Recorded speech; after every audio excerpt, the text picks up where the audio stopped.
जीवन जीने का असली तरीका, जीवन जीने का असली तरीका मेरे साईं ने है सिखाया। किस तरह से जीवन आदर्श बनाना है मेरे साईं ने है बताया। टूट के बिखर चुकी थी जब मैं जीवन में, कोई आशा ना था जीने का। मेरे साईं आए, बिखरे हुए समेटे और आशा दिए मन में। आगे बढ़ो बेटी, पीछे मत देखो, अब साथ हो तुम्हारा।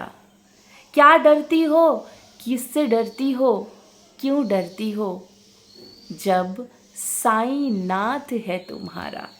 ओम साई राम, जय साईनाथ। मैं सोमुदीपा आप सभी के सामने हाजिर हुई हूँ फिर से एक बार न्यू वीडियो के साथ। आज मैं आप सभी को बाबा के कहे गए एक ऐसे वाणी के बारे में बताऊंगी जो बाबा ने कहा है। हमेशा उस चीज़ों को हमें ध्यान रखते हुए चलना चाहिए, पालन करना चाहिए, तभी हमारे जीवन बहुत सुंदर होगा। बाबा ने हमेशा हमें कहा है कि अपने जीवन को ऐसे चलाओ जिस तरह के से एक आदर्श जीवन बन जाए तुम्हारा। तुम्हारे देखा देखी दूसरे भी परिवर्तन हो जाए। तुम्हारे चेहरे से, तुम्हारे व्यवहार से, तुम्हारे आचार आचरण से ये झलकना चाहिए कि तुम साईं के बच्चे हो, तुम ईश्वर के बच्चे हो और तुम्हारे हर एक विचार, हर एक मानसिकता बहुत शुद्ध होना चाहिए। बाबा के ऐसे ही एक विचारों के बारे में आज मैं बात करूंगी जो बाबा ने हमें सिखाया है। जिस तरह से एक डायबिटीज़ पेशेंट को मना होता है कि वो शक्कर का सेवन ना करे, वो मीठा चीज़ ना खाए, वो इन सब से परहेज रखे, उस तरीके से हम साईं भक्तों को भी इस बातों का ध्यान अवश्य ही रखना चाहिए। साईं को प्रसन्न करने का कुछ ऐसे तरीका हम अपनाएं कि बाबा हम पे हमेशा प्रसन्न रहे। अपने मन को दयालु बनाइए, अपने विचार, अपने बुद्धि में परिवर्तन लाइए। किस तरीके से हम अपने अंदर की परिवर्तन खुद ला सकते हैं, खुद अपने आप को रिपेयर कर सकते हैं, ये हमसे ज़्यादा कोई नहीं जानता है।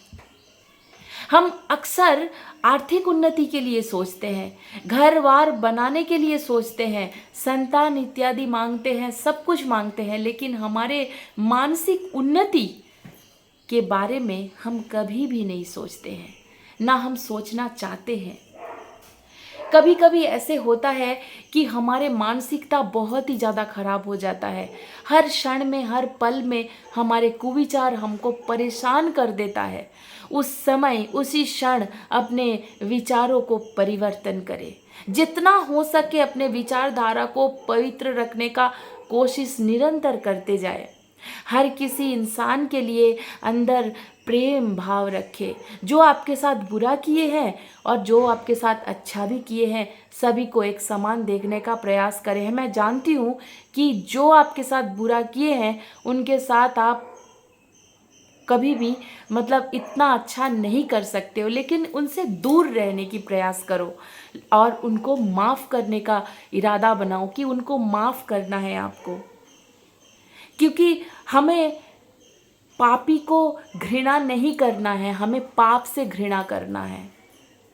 जो इंसान पापी से घृणा करता है, सभी इंसान के अंदर बाबा बसे हैं। अगर हम ये याद रखते हुए चलेंगे तब हम किसी से भी नफरत नहीं कर पाएंगे। हम अगर साईं के बच्चे हैं तो हम पहले ये सीखेंगे कि किसी से नफरत नहीं। कोई अगर आपको आघात पहुंचा रहा है तो उसका हिसाब किताब बाबा के ऊपर छोड़िए और खुद साफ सुथरा रहने की प्रयास कीजिए। जब आपको कोई आघात पहुंचा रहा है, उस आघात को आप अपना स्ट्रेंथ बनाइए, अपना हौसला बनाइए और इसको अपना जिद बनाइए कि मुझे आगे बढ़ के इसको गलत साबित करना ही है। और उससे ज़्यादा आप प्रतिशोध नहीं ले सकते। जब उस जो इंसान आपको गलत बोल रहा है, आघात पहुंचा रहा है, आपको तोड़ने की कोशिश कर रहा है, उसका हिसाब किताब आप तभी पूरा कर सकते हो खुद, जब आप उसको दिखाओगे कि हाँ भाई देख अब मैं क्या कर सकता हूँ या क्या कर सकती हूँ, मैंने क्या करके दिखाया, तू ये नहीं सोच सकता था, तू ना बोला था और मैं करके दिखाया। यही होगा उसके ऊपर प्रतिशोध लेना, ना कि उसको गाली देके, उससे मारपीट करके, उसको बहस करके, उसके साथ लड़ाई करके ये आप मिटा सकते हो। आप केवल और केवल खुद के ऊपर वर्क करके ये प्रमाण कर सकते हो कि वो गलत था और आप सही थे। और ये बहुत ही ज़्यादा अच्छा एक प्रतिशोध होता है, जानते हैं। और ईश्वर के पास हमेशा साफ सुथरा रहे। जो आपके बारे में बुरा भी मांग रहे हैं उनके लिए भी आप भगवान को बोलिए उनको सद्बुद्धि दे, और एक ना एक दिन उनका सद्बुद्धि ज़रूर आएगा। ये अगर हम पालन करके चलेंगे तो हमारे परमात्मा ईश्वर, हमारे साईनाथ हम पे हमेशा प्रसन्न रहेंगे और हमेशा आशीर्वाद वाला हाथ जो है वो हमेशा हमारे सिर के ऊपर रहेगा। आगे निंदा संबंधी बाबा ने कुछ ज्ञान हमको दिए कि जो निंदा करता है या निंदा सुनता है वो दोनों ही पापी है। जब आप किसी के निंदा सुन रहे हो तब आप बहुत ज़्यादा खराब कर रहे हो, और जब आप कह रहे हो उससे भी ज़्यादा खराब है। क्योंकि जब आप किसी के बारे में बुराई कर रहे हो ना, आपके पाप कर्म बढ़ रहे हैं और उसके पाप कर्म कट रहा है। धीरे धीरे उसके पाप जो है वो खंडित होता जा रहा है। आप कितना अच्छा काम कर रहे हो कि उसके पाप को आप मिटा रहे हो और खुद बढ़ा रहे हो, है ना। ये इतना अच्छा काम भी बाबा ने ना बोला है करने के लिए कि आप खुद के कर्म को अच्छा करके खुद के कर्म को बुरा करो और दूसरे के कर्म अपने हाथों पे ले लो, अपने सिर पे ले लो। ऐसे नहीं करना है। हम सब साईं भक्तों को ये मेंटेन करके चलना है, ये समझ के चलना है कि हमें दूसरों का बुराई कभी भी नहीं करना है और ना सुनना है। अगर हम जिस तरीके से वो शुगर पेशेंटों को, डायबिटीज़ पेशेंटों को ये सब मना होता है ना कि नहीं खाना, चीनी का सेवन नहीं करना है, ठीक उसी तरह से हमको भी किसी का निंदा नहीं करना है, किसी का चुगली नहीं करना है, किसी के बातों पे ध्यान नहीं देना है। हमेशा अपने वाणी को, अपने विचारों को, अपने आचारों को हमेशा पवित्र रखना है, शुद्ध रखना है।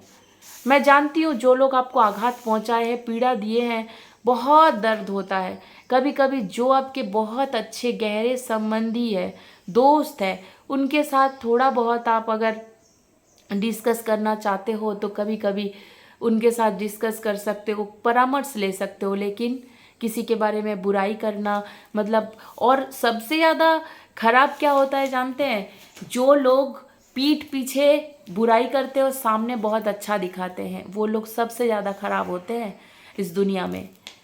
जो पीठ पीछे निंदा भी कर रहे हैं, सामने भी बुराई कर रहे हैं, वो तो ठीक है, उनको तो आप पहचान सकते हो। लेकिन जो पीठ पीछे छुरी भोंकते हैं ना और सामने मीठा बनते हैं, वो बहुत खतरनाक होते हैं। इसलिए अपने आप को शुद्ध रखिए, परिवर्तन कीजिए। क्या गलती हो रहा है बार बार बारीकी से ध्यान दे के विचार कीजिए, तब बाबा बहुत संतुष्ट हो जाएंगे। हमेशा दयाभाव रखिए, क्षमाशील होइए। ये सब गुण अगर आप में जल्दी से जल्दी आ गया तो आप बाबा के बहुत प्रिय बन सकते हैं।